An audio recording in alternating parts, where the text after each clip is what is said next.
এলান মাৰ্টিছন টুৰিং। এলান মাৰ্টিছন টুৰিং একাধাৰে এজন কম্পিউটাৰ বিজ্ঞানী, গণিতজ্ঞ, কোড বিশেষজ্ঞ, তত্ত্বগত জীৱবিজ্ঞানী আৰু যুক্তিবাদী পণ্ডিত আছিল। বিশেষকৈ কম্পিউটাৰ বিজ্ঞানৰ ক্ষেত্ৰত তেওঁৰ অৱদান আছিল অনবদ্য। টুৰিঙক 20 শতিকাৰ আটাইতকৈ উৰ্বৰ মস্তিষ্ক সম্পন্ন লোকসকলৰ মাজৰ এজন বুলি গণ্য কৰা হয়। 1912 চনৰ 30 জুনত লণ্ডনৰ মাইলা ভেলাত এলান টুৰিঙৰ জন্ম হয়। তেওঁৰ দেউতাক জুলিয়াছ মেডিচন টুৰিং ব্ৰিটিছ ভাৰতৰ ICS বিষয়া আছিল আৰু ছত্ৰপুৰ, বিহাৰ, উৰিষ্যা আদিত চাকৰি কৰিছিল। টুৰিঙৰ মাক এথেল চাৰা মাদ্ৰাজ ৰেলৱেৰ এজন মুখ্য অভিযন্তাৰ জীয়ৰী আছিল। টুৰিঙৰ মাক দেউতাকে তেওঁলোকৰ সন্তানকেইটা লণ্ডনত ডাঙৰ দীঘল হোৱাটো বিচাৰিছিল আৰু সেই লণ্ডনতো এখন ঘৰ কৰি লৈছিল। সৰুকালত টুৰিঙে মাক দেউতাকৰ লগত ভাৰত আৰু ইংলেণ্ডৰ মাজত অহা যোৱা কৰি আছিল।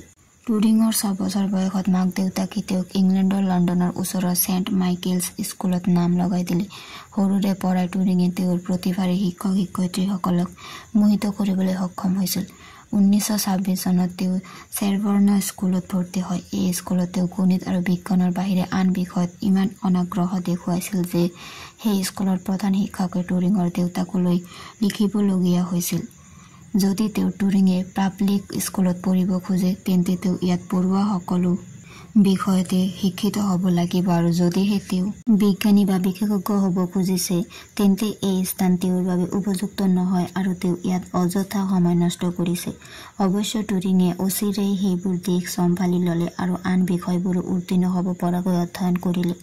চেৰবৰ্ণতে টুৰিঙৰ লগত ক্ৰিষ্টোফাৰ মৰকম নামৰ এজন ছাত্ৰৰ এক তাৎপৰ্যপূৰ্ণ সম্পৰ্ক গঢ়ি উঠে, যাক টুৰিঙৰ প্ৰথম প্ৰেম বুলি জনা যায়।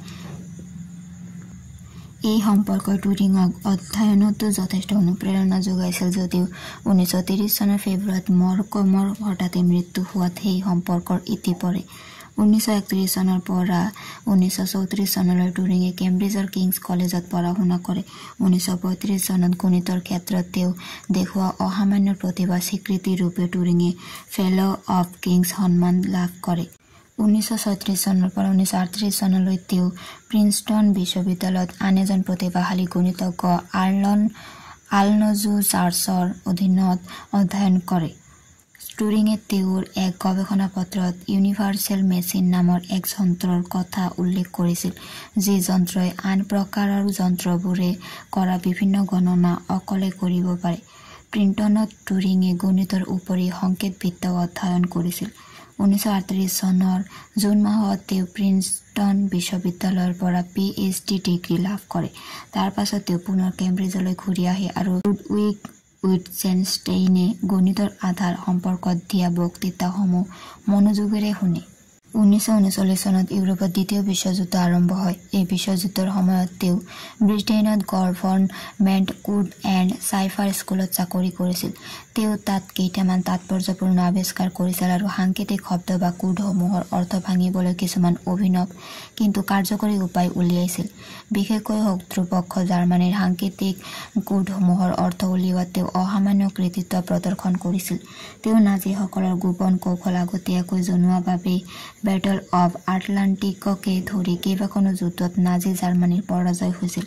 টুৰিঙৰ বাবে ইউৰোপত এই যুদ্ধৰ সময়সীমা প্ৰায় 2 বছৰৰ পৰা 4 বছৰ কমি গৈছিল বুলি বিশেষজ্ঞসকলে মত প্ৰকাশ কৰিছে। টুৰিং এক সমকামী লোক আছিল বুলি বহুতে ধাৰণা কৰে। 1941 চনত টুৰিঙে জোৱান ক্লাৰ্ক নামৰ এজনী ছোৱালীক বিয়াৰ প্ৰস্তাৱ দিয়ে। পাছে সমকামী বদনামৰ বাবে সেইখন বিয়া নহলগৈ।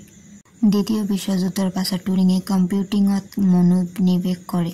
1945 চনত তেওঁ লণ্ডনৰ হাম্পটনত বাস কৰিবলৈ লয় আৰু প্ৰথমতে তেওঁ এটা অটোমেটিক কম্পিউটিং ইঞ্জিনৰ ডিজাইনৰ কামত ধৰে।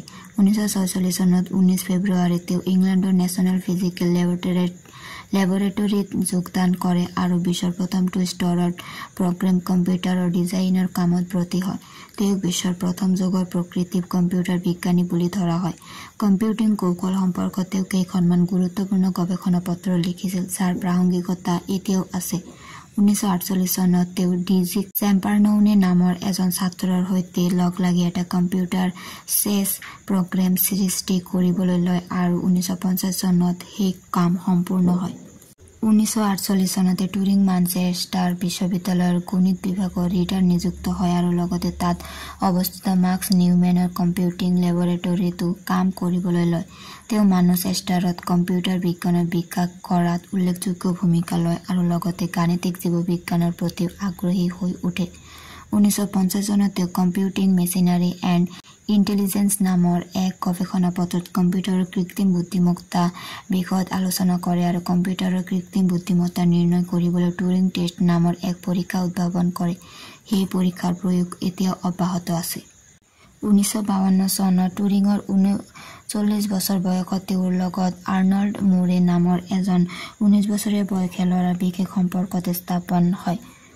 সেই চনতে 1952 চনত সমকামিতাৰ বাবে টুৰিঙৰ বিচাৰ কৰা হয় আৰু সেয়া এক শাস্তিযোগ্য অপৰাধ বুলি বিবেচনা কৰি তেওঁক শাস্তি বিহা হয়। কাৰাগাৰলৈ যোৱা আৰু কমেও এবছৰৰ বাবে চিকিৎসা গ্ৰহণ কৰাৰ মাজত এটা বাছি ল'বলৈ তেওঁক কোৱা হ'ল। টুৰিঙে জেললৈ যোৱাতকৈ চিকিৎসা গ্ৰহণ কৰাটোকে পচন্দ কৰিলে আৰু এক ৰাসায়নিক চিকিৎসা পদ্ধতিৰ ওচৰত নিজকে সঁপি দিলে। এই সময়ছোৱাত তেওঁক চৰকাৰী বিভিন্ন স্থানলৈ যোৱাত বাধা নিষেধ আৰোপ কৰে। আনকি এটা আমন্ত্ৰণ ৰক্ষা কৰি আমেৰিকা যুক্তৰাষ্ট্ৰলৈ যাব খোজাতেও তেওঁক অনুমতি দিয়া হ'ল। এনেবোৰ কথা কাণ্ডত টুৰিং যথেষ্ট হতাশ হৈ পৰে। তাৰ কিছুদিন পাছত 1954 চনৰ 8 জুনত টুৰিঙৰ মৃত্যু হ'ল। মৰণোত্তৰ পৰীক্ষাৰ পৰা জানিব পৰা গৈছিল যে চায়ানাইডৰ বিষক্ৰিয়াৰ বাবে তেওঁৰ মৃত্যু হ'ল। বহুতে সেয়া আত্মহত্যা বুলি ক'লেও ৰাসায়নিক চিকিৎসাৰ বাবে দুৰ্ভাগ্যক্ৰমে তেনে বিষক্ৰিয়া ঘটাৰো সম্ভাৱনা আছিল। টুৰিং দীৰ্ঘ দূৰত্বৰ এজন দৌৰবিদ আছিল। তেওঁ লণ্ডনৰ পৰা যথেষ্ট দূৰৰ চলিত থাকোঁতে কেতিয়াবা যদি কোনোবা সভাৰ বাবে লণ্ডনলৈ যাবলগীয়া হৈছিল তেন্তে তেওঁ ব্লেডছলিৰ পৰা দৌৰিয়েই গৈছিল। তেওঁৰ এই সামৰ্থ্য বিশ্ব পৰ্যায়ৰ আছিল আৰু এবাৰ তেওঁ ব্ৰিটিছ অলিম্পিক দলত অন্তৰ্ভুক্ত হোৱাৰ বাবে চেষ্টাও কৰিছিল। দ্বিতীয় বিশ্বযুদ্ধৰ সময়ত তেওঁ কোডৰ পাঠোদ্ধাৰ কৰা মিত্ৰপক্ষক সহায় কৰাটো বেছ গোপনে ৰখা হৈছিল। প্ৰকৃততে এই কামৰ বাবেই 1945 চনত টুৰিঙে ৰজা ষষ্ঠ জৰ্জৰ পৰা বিশেষ বঁটা লাভ কৰিছিল। কিন্তু কিহৰ বাবে টুৰিঙে এটা বিশেষ বঁটা পালে সেয়া বহুদিনলৈকে কোনেও জনা নাছিল। টুৰিঙৰ মৃত্যুৰ কিছু বছৰ পাছত ইণ্টাৰনেট যোগে টুৰিঙক ব্ৰিটিছ চৰকাৰে অযথা কঠোৰ শাস্তি বিহা বুলি জোৰদাৰ প্ৰচাৰ চলিছিল আৰু 2009 চনত ব্ৰিটেইনৰ প্ৰধানমন্ত্ৰী গৰ্ডন ব্ৰাউনে টুৰিঙক চৰকাৰে কৰা আচৰণৰ বাবে মাৰ্জনা বিচাৰে। 2013 চনত ৰাণী এলিজাবেথে তেওঁক মৰণোত্তৰভাৱে ক্ষমাদান কৰে।